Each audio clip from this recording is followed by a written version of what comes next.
গণনা করতে চাও তো গণনা করে শেষ করতে পারবে না।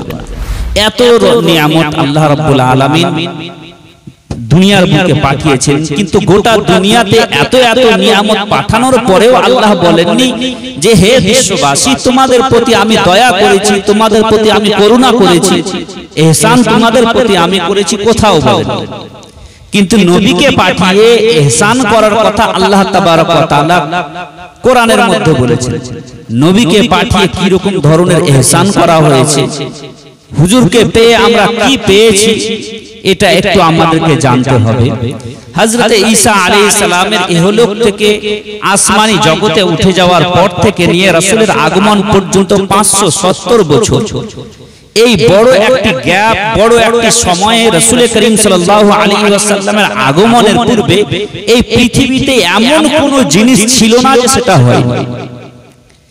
এমন এমন জিনিস হতো যেটা মানুষের কল্পনার বাইরে। যেমন আরববাসীরা চুরি করত, ডাকাতি করত, মদ পান করত। এমন কি আরব কি গোটা দুনিয়ার মধ্যে নারী জাতির কোনো সম্মান ছিল না। আপনি রোমান ইতিহাস তুলে যদি দেখেন তো সেখানেও নারীকে ভোগ বিলাসের বস্তু হিসাবেই ব্যবহার করা হতো।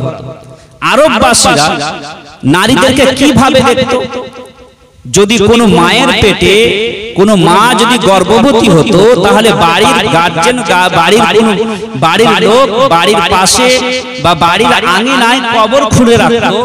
যদি দেখতো যে মেয়ে সন্তান হয়েছে তো ডাইরেক্টলি আতুর ঘর থেকে নিয়ে কবরে ভরে দিত। কেউ হয়তো আতুর ঘরে গলা টিপে মেরে দিত। যদি দুর্বল কোন সন্তান জন্মগ্রহণ করত তাহলে আরববাসীরা পাহাড়ের চূড়া থেকে ফেলে দিয়ে বলতো গরিব দুর্বলের এ জগতে বেঁচে থাকার কোনো অধিকার নেই। আরববাসীরা এরকম পাপে লিপ্ত ছিল। এক কথায় আরববাসীদের জীবনে ওদের একটি দৈহিক চাহিদা মেটানোর জন্য একটি মহিলার প্রয়োজন ছিল। সে মহিলাটি কার মা, কার বোন, কার ভাবি, কার খালা, কার ফুফু দেখা তাদের কোনো প্রয়োজন ছিল। এইরকম পাপে নিমজ্জিত ছিল। মদ পান করা, শরাব পান করা, চুরি করা, ডাকাতি করা, লুট করা, রক্তের বদলে রক্ত, এই ছিল দেশ শাসনের নিয়ম নীতি। সামান্য সামান্য বিষয় নিয়ে 100-100 বছর ধরে লড়াই চলত। এই ছিল দুনিয়ার মধ্যে মুসলমান, দুনিয়ার মধ্যে আরবের মধ্যে বিশেষ করে মহিলাদের এবং আরবের মানুষদের নিয়ম নীতি। রাসূল করিম সাল্লাল্লাহু আলাইহি ওয়াসাল্লামের আগমন হলো। গোটা দুনিয়া 570 বছর ধরে গোলামের জীবন কাটাচ্ছিল, দাসত্বের জীবন কাটাচ্ছিল।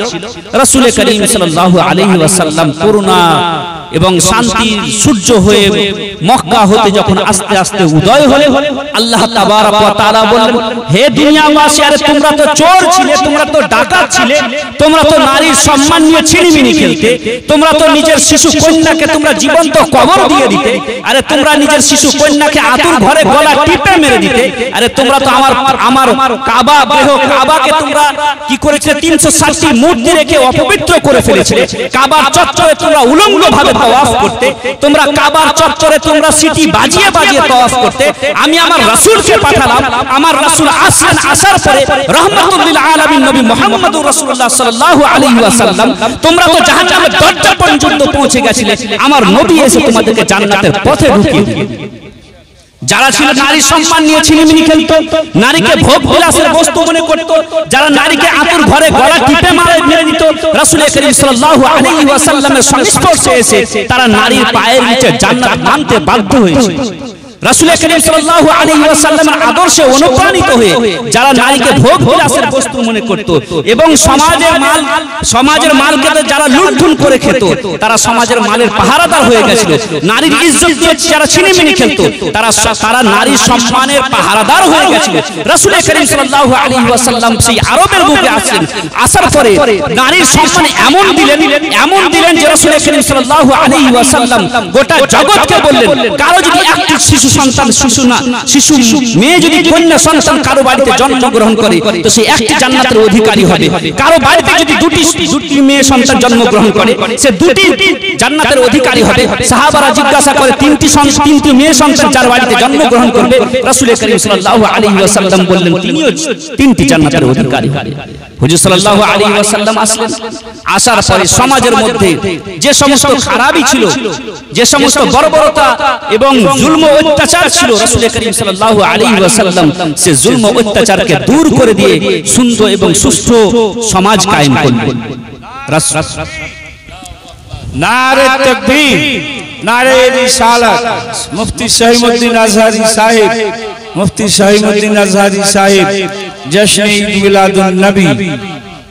রাসূল করিম সাল্লাল্লাহু আলাইহি ওয়াসাল্লামের একজন কার্টুনিস্ট, নরওয়ের একজন কার্টুনিস্ট কার্টুন বানিয়েছিল। হুজুর সাল্লাল্লাহু আলাইহি ওয়াসাল্লামের কার্টুন কিভাবে বানিয়েছিল? একটা কুৎসিত চেহারাওয়ালা মানুষ, তার মাথায় পাগড়ি, আর পাগড়ির মধ্যে কয়েকটি বম, আর নিচে লেখা আছে মুহাম্মদ সাল্লাল্লাহু আলাইহি ওয়াসাল্লাম। বলেন মারহাবা। কার্টুন বানিয়েছিল। হুজুর সাল্লাল্লাহু আলাইহি ওয়াসাল্লামকে দেখানো হয়েছে যে হুজুর সাল্লাল্লাহু আলাইহি ওয়াসাল্লাম হচ্ছেন একজন টেররিস্ট, সন্ত্রাসবাদী। হুজুর সাল্লাল্লাহু আলাইহি ওয়াসাল্লামকে আতঙ্কবাদী হিসেবে দেখানো হয়েছে। ইসলামকে আতঙ্কবাদীদের, সন্ত্রাসবাদীদের ধর্ম হিসেবে দেখানো হয়েছে। গোটা দুনিয়াবাসী এর নিন্দা করে, ভারতের সব ধর্মের মানুষই এর নিন্দা করেছিল।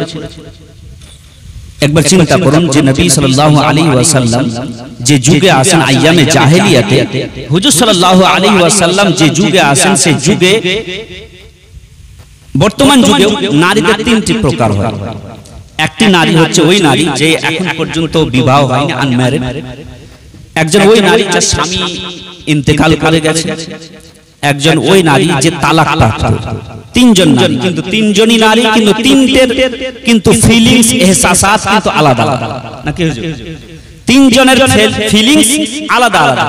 যে অবিবাহিত নারী তার ফিলিংস হয় আলাদা, যে তালাক প্রাপ্ত নারী তার ফিলিংস হয় আলাদা, যে অবিবাহিত, যে কি বলে, যে বেওয়া হয়ে গেছে, যার স্বামী মারা গেছে, তার ফিলিংস হয় আলাদা। আরো বড় মানুষ যে যার স্বামী মারা যেত তাকে এক কথায় সবচাইতে বড় মানুষ মনে করা হতো। সকালবেলায় উঠে কেউ যদি তাকে দেখে নিত তো মনে করতো যে দিনটাই আজ খারাপ হয়ে গেছে। আমাদের ভারতের বুকেও সতীদাহ প্রথা ছিল, আমরা জানি।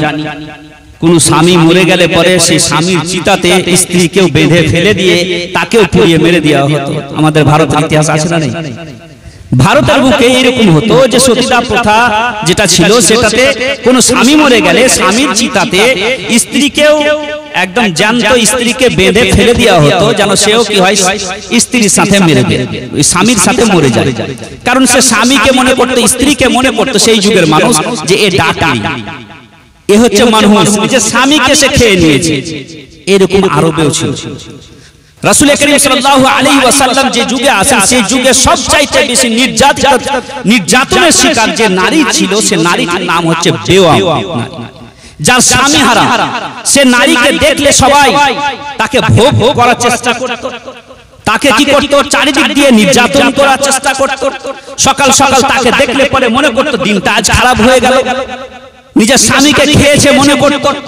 ওই সময় রাসূল করিম রউফুর রহিম সাল্লাল্লাহু আলাইহি ওয়াসাল্লাম 25 বছরের নবী মুহাম্মদ মুস্তাফা সাল্লাল্লাহু আলাইহি ওয়াসাল্লাম 48 বছর বয়সে হযরত আয়েশা, হযরত খাদিজাতুল কুবরা রাদিয়াল্লাহু তাআলা আনহা যে সময় আরববাসীরা নারীকে জুতার মতো ব্যবহার করতে প্রস্তুত ছিল না, রাসূল করিম রউফুর রহিম সাল্লাল্লাহু আলাইহি ওয়াসাল্লাম 25 বছর বয়সে হযরত মা খাদিজাতুল কুবরা রাদিয়াল্লাহু তাআলা আনহা 40 বছর বয়সে ওই সময় রাসূল করিম সাল্লাল্লাহু আলাইহি ওয়াসাল্লাম হযরত খাদিজাতুল কুবরা রাদিয়াল্লাহু তাআলা আনহাকে বিবাহ করে গোটা জগৎবাসীকে এই সুসংবাদ দেন, গোটা জগৎবাসীকে এই মেসেজ দেন, হে জগৎবাসী, তোমরা তো নারীকে তোমরা ডাকনি মনে করছো, নারীকে তোমরা মানুষ মনে করছো, নারীকে সকাল সকাল দেখলে পরে তোমরা নিজের দিনটাকে খারাপ মনে করছো। আমি মুহাম্মদ রাসূলুল্লাহ সাল্লাল্লাহু আলাইহি ওয়াসাল্লাম আজকে একজন 40 বছর বয়সে একজন বেওয়া নারীকে, একজন অভাগী নারীকে আমি বিবাহ করে গোটা জগৎবাসীর যত অভাগী নারী আছে সকলকে, যত বেওয়া নারী আছে সকলের কিসমতকে আমি চমকিয়ে দিয়ে কিয়ামত পর্যন্ত তাদের সকলকে আমি সুহাগন বানিয়ে দিই। রাসূল করিম সাল্লাল্লাহু আলাইহি ওয়াসাল্লাম 25 বছর বয়সের আজকের যুবক, 25 বছর বয়সের কোন যুবক যেখানে নারীদের সম্মান নিয়ে কথা বলা হয়, নারীদের অধিকার নিয়ে, ওমেন রাইটস নিয়ে কথা বলা হয়, এখনকার যুগের 25 বছরের বয়সের কোন যুবক পারবে 40 বছরের কোন বেওয়া নারীকে বিবাহ করতে? আর যে সময় সমাজে নারীকে জুতার সমতুল্য ব্যবহার করতে প্রস্তুত ছিল না, সেই সময় ইসলাম নারীকে মাথার তাজ রূপে মেনে নিয়েছে। আর আজকে রাসূল করিম সাল্লাল্লাহু আলাইহি ওয়াসাল্লামের কার্টুন বানিয়ে বলা হচ্ছে যে হুজুর সাল্লাল্লাহু আলাইহি ওয়াসাল্লাম একজন টেররিস্ট আর ইসলাম হলো টেররিস্টের ধর্ম। রাসূল করিম সাল্লাল্লাহু আলাইহি ওয়াসাল্লাম গোটা জগতের নারীদেরকে সম্মান দিয়েছেন, মর্যাদা দিয়েছেন। রাসূল করিম সাল্লাল্লাহু আলাইহি ওয়াসাল্লামের রাসূল করিম সাল্লাল্লাহু আলাইহি ওয়াসাল্লাম নারীদেরকে যে সম্মান দিয়েছেন, আজকে যে নারীদের অধিকার নিয়ে কথা বলা হচ্ছে, নারীদের অধিকার নিয়ে কথা বলতে গিয়ে নারীদের বেশি অধিকার এবং স্বাধীনতা দিতে গিয়ে আজকে নারীদেরকে অর্ধ উলঙ্গ এবং উলঙ্গতার দিকে আমরা নিয়ে এসেছি। আজকে আমরা দেখুন যে কোনো অ্যাডভার্টাইজ করতে হলে পরে মহিলাদেরকে দিয়ে অ্যাডভার্টাইজ করা হয়, পুরুষদেরকে দিয়ে কেন হয় না? পুরুষদেরকে দিয়ে কোনো অ্যাডভার্টাইজ করা হয় না, করলে মহিলাদেরকে দিয়ে করা হয়। স্বাধীনতার নামে, আজাদির নামে, মডার্নিস্ট আর ফ্যাশনের নামে মহিলাদেরকে দিয়ে সমস্ত রকম অ্যাডভার্টাইজ করা হয়। রাসূল করিম সাল্লাল্লাহু আলাইহি ওয়াসাল্লাম সেই যুগে বিবাহ করেছেন এবং বিবাহ করে গোটা জগতের মহিলাদেরকে, বেওয়া মহিলাদেরকে সম্মান দিয়েছেন, যে সম্মান আজ পর্যন্ত দুনিয়ার মধ্যে যতই বড় বড় ব্যক্তি আসুক না কেন, রাসূল করিম সাল্লাল্লাহু আলাইহি ওয়াসাল্লাম মহিলাদেরকে যে সম্মান দিয়েছেন, সে সম্মান আজ পর্যন্ত কেউ দিতে পারে। মুআজ্জাজ সামিনে কেরাম, আজকে যে সমাজে আমরা বসবাস করছি, সেই সমাজে আজকে মহিলাদেরকে, বাচ্চাদেরকে মানুষ করা, লালন পালন করা, এটা একটা চ্যালেঞ্জের বিষয়। কিভাবে ইসলামিক পদ্ধতিতে নিজের ছেলে মেয়েকে আমরা লালন পালন করব? একজন শিশু কন্যাকে কিভাবে লালন পালন করব? একটা কথা মনে রাখবেন, স্বাধীনতার পর থেকে নিয়ে বর্তমান এখন পর্যন্ত ভারতে মুসলমান বসবাস করি আমরা 35 কোটি। 35 কোটি আমরা যে মুসলমান বসবাস করি, 35 কোটির মধ্যে আমি 15 কোটি মুসলমান গোটা ভারতে মানলাম। গোটা ভারতে 15 কোটি মুসলমান আমি মানলাম। আর 15 কোটিকে দুই ভাগে ভাগ যদি করি, তাহলে এক ভাগ হলো, এক অংশ হচ্ছে পুরুষ, এক অংশ হচ্ছে মহিলা। এক অংশকে 15 কোটি পুরুষ আর 15 কোটি হচ্ছে মহিলা। স্বাধীনতার পর থেকে নিয়ে বর্তমান যুগ পর্যন্ত, বর্তমান দিন পর্যন্ত, আপনি আমি স্বাধীনতার পর থেকে নিয়ে এখন পর্যন্ত আমরা মহিলাদের জন্য কিছুই করেছি। কাদের জন্য? পুরুষদের জন্য। যত রকম স্কুল, কলেজ, ইউনিভার্সিটি যা বানিয়েছি সবই আমরা এই 15 কোটির জন্য বানিয়েছি। আপনি দেখেন একটা মালদা মুর্শিদাবাদের মধ্যে একটি মেয়েদের একটি কলেজ আছে, ইউনিভার্সিটি আছে, মুসলিম মেয়েদের জন্য পড়ালেখার ভালো ব্যবস্থা করার জন্য একটা ভালো কলেজ, ইউনিভার্সিটি আছে। আমরা গ্রামে গ্রামে মাদ্রাসা বানিয়েছি পুরুষদের জন্য, ছেলেদের জন্য। আর এই যে জাতির এক অংশ, যে জাতির 15 কোটি পুরুষদের জন্য শিক্ষার ব্যবস্থা করে, আর যে জাতি 15 কোটিকে এমনি মূর্খর মতো ছেড়ে দেয়, সে জাতির কোনো উন্নতি আসতে পারে? আরে রাসূল করিম সাল্লাল্লাহু আলাইহি ওয়াসাল্লাম তো সেই যুগে বলেছেন উতলুবুল ইলমা ওয়ালাউ বিসিন, এবং বলেছেন যে মায়ের কোল থেকে নিয়ে কবর পর্যন্ত শিক্ষা অর্জন করো। আর মানুষজনের মধ্যে, পুরুষদের মধ্যে কোনো পুরুষ যদি খারাপ হয় তো সে নিজে খারাপ হয়, সে যদি বরবাদ হয় তো সে নিজে বরবাদ হয়, সে যদি মাতাল হয় তো সে নিজে মাতাল হয়ে নিজের জীবনকে শেষ করে দেয়। কিন্তু একজন মহিলা যদি খারাপ হয়, একজন মহিলা যদি সুন্নতে মুস্তাফা থেকে দূরে চলে যায়, একজন মহিলা যদি শরীয়তের পাবন্দি থেকে দূরে চলে যায়, তাহলে দেখা যায় সে মহিলা শুধু খারাপ হয় না, বরং সে মহিলা নিজের সাথে সাথে নিজের সমাজকেও খারাপ করে দেয়।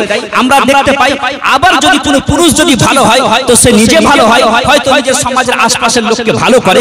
কিন্তু একজন মহিলা যদি ভালো হয়, একজন মহিলা যদি সুন্নতে মুস্তাফার থেকে আমল করনে ওয়ালি হয়, শরীয়তের পাবন্দ করনে ওয়ালি মনে হয়, শরীয়তের পাবন্দ করনে ওয়ালি যদি হয়, তাহলে দেখা গেছে ওই রকম নারীর পেট থেকে কম করে কম বেশি 300 জন নবী ও রাসূলগণ জন্মগ্রহণ করেছেন। 300 নবী ও রাসূল জন্মগ্রহণ করেছেন ওই মহিলার পেট থেকে, যে মহিলা শরীয়তের প্রতি আমল করেছে। আজকে 15 কোটি মুসলিম ছেলেদের জন্য সবকিছু করলাম, আর 15 কোটি মুসলিম মহিলাদের জন্য কিছুই যদি না করি, যেটা সমাজের জন্য সবচাইতে বেশি দরকার। আজকে বৈজ্ঞানিকরা বলছে যে সবচাইতে বেশি একজন শিশু সন্তানের জন্য সর্বপ্রথম শিক্ষার জায়গা হলো তার মায়ের কোল। আর সে মায়ের কোল, সে মাকেই যদি আমরা অন্ধকারে রাখি, সে মাকেই যদি আমরা মূর্খ রাখি, তাহলে বলুন সমাজের শিক্ষা কোন দিকে যাবে। আজকে আমরা মায়েদের শিক্ষার দিকে আমরা একটুকুনো ভাবছি না। রাসূল করিম সাল্লাল্লাহু আলাইহি ওয়াসাল্লাম সেই যুগে পড়তে বলেছেন, লিখতে বলেছেন, সেই যুগে রাসূল করিম সাল্লাল্লাহু আলাইহি ওয়াসাল্লাম শিক্ষার কথা বলেছেন। আজকে মায়েদের আজকে যে যুগে আমরা বসবাস করছি, সেই যুগে ছেলে মেয়েদের শিক্ষা অর্জন করা, ছেলে মেয়েদেরকে লালন পালন করা ইসলামিক পদ্ধতিতে, এটা বড়ই চ্যালেঞ্জের বিষয়। আমি কয়েকটি কথা বলে আমার বক্তব্য ইতি করব। আপনারা অনেকক্ষণ ধরে আছেন। সবচাইতে বড় কথা হচ্ছে যে বৈজ্ঞানিকরা এটা বলেন যে একজন কচি শিশু বা একজন কচি সন্ততি নিজের যখন সে জন্মগ্রহণ করে, তার শৈশব কাল থেকে নিয়ে জীবনের 18 বছর পর্যন্ত সে নিজের যত কিছু করে, সে নিজের পরিবেশ পরিজনদের কাছ থেকে, নিজের পরিবারের লোক থেকে যা দেখে, সেটাই জীবনের 18 বছর পর্যন্ত, 18 বছর বয়স পর্যন্ত সেটাই অনুসরণ করে, অনুকরণ করে। আজকে দেখুন, একজন কচি শিশু যখন নিজের বাড়িতে জন্মগ্রহণ করে, তো পিতা মাতা আত্মীয় স্বজন পরিবারের লোককে দেখার পরে সে শিক্ষা অর্জন করে। একটা কচি শিশু যখন নিজের পিতা মাতাকে, একটা কচি শিশু সন্তান সন্ততি যখন নিজের পিতাকে চুরি করতে দেখে, তো মনে করে চুরি করা ভালো কাজ, শরাব পান করতে দেখে তো মনে করে শরাব পান করা ভালো কাজ। ওইরকম কোন মেয়ে যদি নিজের মাতাকে যদি নামাজ না পড়তে দেখে, হজ এবং যাকাত এবং রমজান পেয়ে, রমজানের মাস পেয়ে রোজা না থাকতে দেখে, সুন্নতে মুস্তাফার প্রতি চলতে না দেখে, সারা রাত সারা দিন শুধু মোবাইল আর সোশ্যাল মিডিয়া চালাতে দেখে, সে মেয়েটা সোশ্যাল মিডিয়া এবং সারা দিন সারা রাত সে মোবাইল নিয়ে ব্যস্ত হয়ে পড়ে। কিন্তু কোন মেয়ে যদি নিজের মাকে, কোন মেয়ে যদি নিজের মাকে যদি সুন্নতে মুস্তাফার প্রতি আমল করতে দেখে, নামাজ পড়তে দেখে, রোজা করতে দেখে, তাহলে সে মেয়ের দিলের মধ্যেও খোদা ভীরুতা চলে আসে।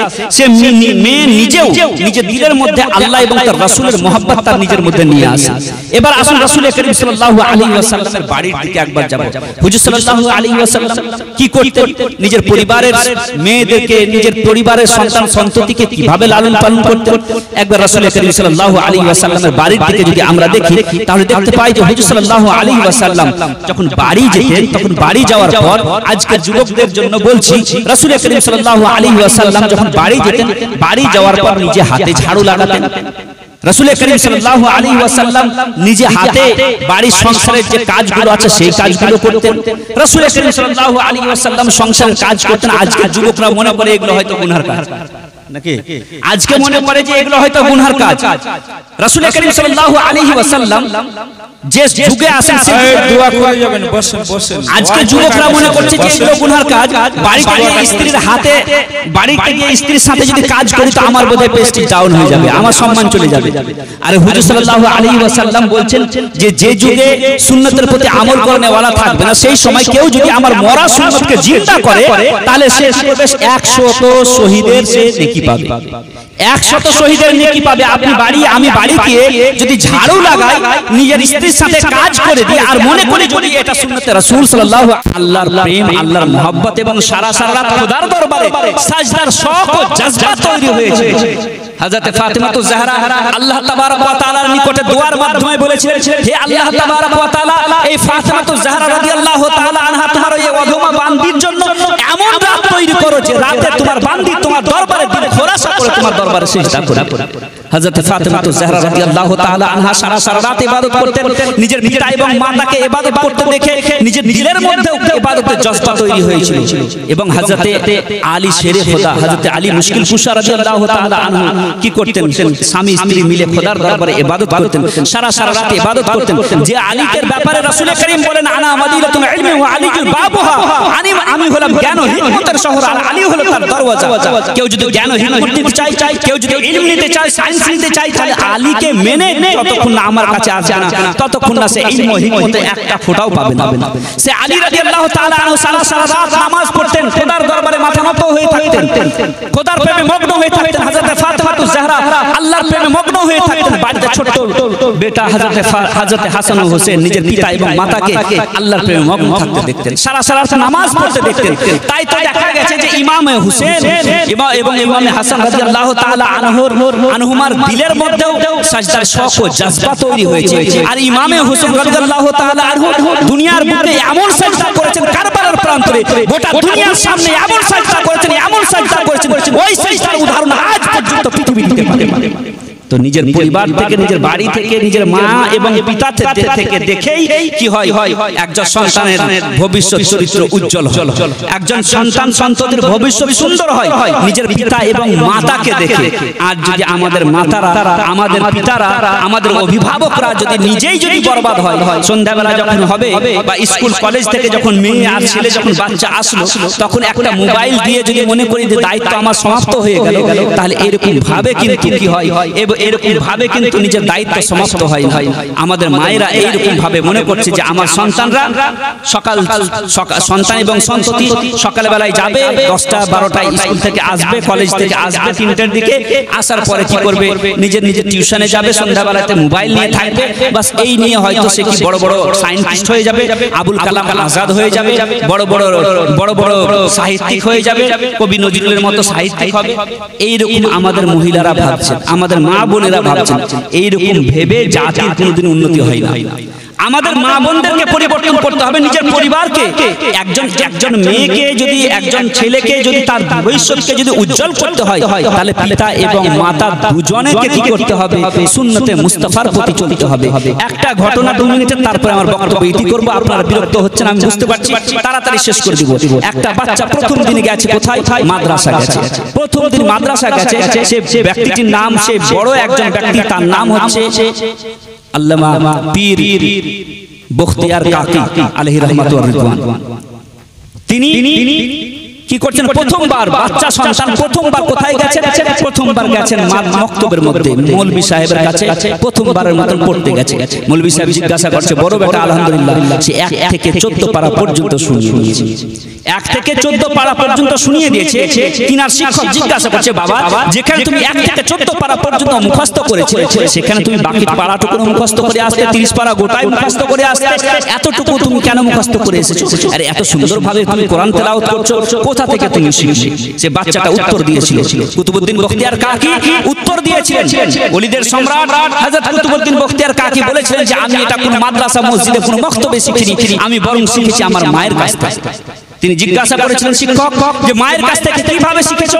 তো সেই শিক্ষককে উত্তর দিয়েছিলেন কুতুবউদ্দিন বখতিয়ার কাকি যে আমি এইভাবে শিখেছি, প্রতিদিন ছোটবেলা থেকে যখন আমার মা সন্ধ্যাবেলা হতো, মাগরিবের আজান দেওয়ার পরে আমাকে দুধ পান করাতো, ঘুমাবার জন্য আমাকে যখন বিছানায় নিয়ে যেত, প্রতিদিন আমাকে 1 থেকে 14 পারা পর্যন্ত, আমার মা হাফেজা ছিল, প্রতিদিন আমাকে 1 থেকে 14 পারা পর্যন্ত শুনিয়ে আমাকে ঘুম পাড়িয়ে আমি 14 পারা পর্যন্ত মুখস্থ করে দিয়েছি।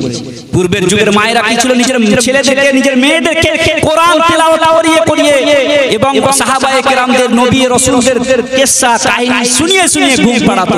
আর আজকের মায়েরা কি করছে, নিজের ছেলেদেরকে একটা কার্টুনের ভিডিও লাগিয়ে দিয়ে নিজে এক সাইডে মোবাইল দেখছে, বাচ্চাকে পড়ে এক সাইডে ফেলে রাখছে।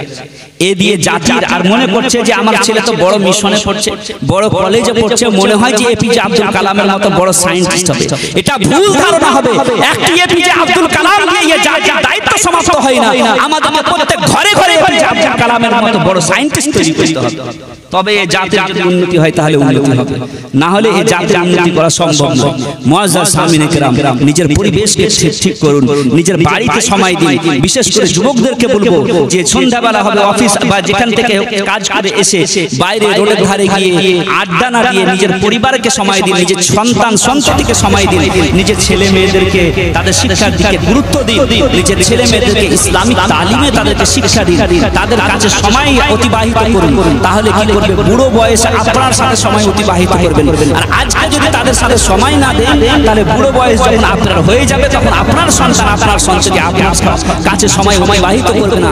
সেও বাইরে গিয়ে সময় অতিবাহিত করে সন্ধ্যাবেলা এসে এক ঝলক আপনি দেখতে পাবেন না, সে ঘরে ঢুকে যাবে আর আমি বাইরে পড়ে থাকব। মুআজ্জাজ সামিনে কেরাম, আজকে যে সমাজে আমরা বসবাস করছি, সে সমাজ বড়ই কঠিন সমাজে বসবাস করছি, ফিতনার যুগে বসবাস করছি। এই যুগে সন্তান সন্ততিকে সঠিকভাবে ইসলামিক পদ্ধতিতে লালন পালন করা, নিজের সন্তানদের জীবনকে উজ্জ্বল করা, এটা বড়ই কঠিন। কিন্তু যে সুন্নতে মুস্তাফার প্রতি আমল করবে, যে রাসূল করিম সাল্লাল্লাহু আলাইহি ওয়াসাল্লামের সুন্নাত মোতাবেক চলবে, হুজুর সাল্লাল্লাহু আলাইহি ওয়াসাল্লামের শরীয়তের পাবন্দি করবে।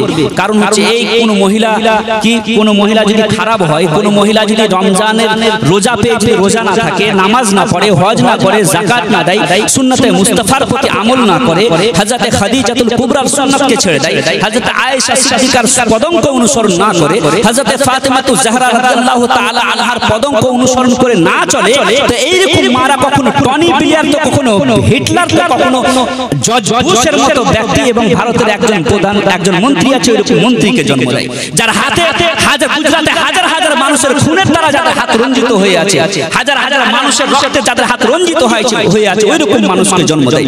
আর কোন মা যদি সুন্নতে মুস্তাফার প্রতি আমল করে, রোজা এবং হজ্জের প্রতি আমল করে, নামাজের পাবন্দি করে, তাহাজ্জুদের নামাজ পড়ে, আর হযরত ফাতেমাতুজ জাহরার সুন্নাতের প্রতি আমল করে, হযরত আয়েশা সিদ্দিকা রাদিয়াল্লাহু তাআলা আনহার পদঙ্ক অনুসরণ করে চলে, হযরত খাদিজাতুল কুবরার উপরকে অনুসরণ করে চলে, তো এইরকম মারা কখনো কি করেছে, ইমামে হোসেনকে জন্ম দিয়েছে, কখনো গৌসে আজমকে জন্ম দিয়েছে, কখনো খাজা গরিব নওয়াজকে জন্ম দিয়েছে, কখনো আলা হযরত, কখনো মুফতি আজম হিন্দকে জন্ম দিয়েছে। আমরা তো আলা হযরত মুফতি আজম হিন্দকে জন্ম দিতে পারবো না, কিন্তু তাদের গোলামকে অবশ্যই জন্ম দিতে পারবে। তো মুআজ্জাজ সামিনে কেরাম, সমাজকে পরিবর্তন করতে হবে। নিজের মা, নিজের পরিবার পরিজন, নিজের অভিভাবক, যারা সমাজের যারা অভিভাবক অভিভাবিকা আছে, তাদের নিজের চিন্তাধারাকে পরিবর্তন করতে হবে। বিশেষ করে নিজের সন্তানের লালন পালনের দিকে ধ্যান দিতে হবে। যদি আমরা সন্তানের লালন পালনের দিকে ধ্যান না দিই, তাহলে বিরাদরান ইসলাম, আমাদের সন্তান মুসলমান তো থাকবে কিন্তু ঈমানওয়ালা থাকবে। সে কি হবে, মিশনে পড়ে, কলেজে পড়ে ঈমান হারা হয়ে বসে থাকবে, আর আপনি হাত মারতেই থাকবেন, কিছু করতে পারবেন না। আমার পূর্বের বক্তব্য হলো, লা ইউমিনু আহাদুকুম হাত্তা আকুনা আহাব্বা ইলাইহি মিন ওয়ালিদিহি ওয়া ওয়ালাদিহি ওয়ান নাসি আজমাইন। তোমরা ততক্ষণ পর্যন্ত পূর্ণ মুমিন হবে না যতক্ষণ পর্যন্ত দুনিয়ার ধন সম্পদ, মাল ও দৌলত এবং পিতা মাতা, আত্মীয় স্বজন, ভাই ভাইরা, যত দুনিয়াতে রিশতেদার আছে, সকলের চাইতে বেশি আমি রাসূলকে না ভালোবাসবে, ততক্ষণ পর্যন্ত তোমরা পূর্ণ মুমিন হবে না। আমরা যদি মুমিন হতে চাই, তাহলে রাসূলকে ভালোবাসতে হবে। নিজের সন্তান দিলে রাসূল করিম সাল্লাল্লাহু আলাইহি ওয়াসাল্লামের ভালোবাসা তাদের দিলের মধ্যে ভরতে হবে। হুজুর সাল্লাল্লাহু আলাইহি ওয়াসাল্লামের সহিহ সঠিক তালিমাত তাদের দিলের মধ্যে ভরতে হবে। তবে ইনশাআল্লাহুল আজিজ আমাদের ইহলোক ও পরলোক মঙ্গলময় হবে। একবার দরুদ পাক পড়ুন, আল্লাহ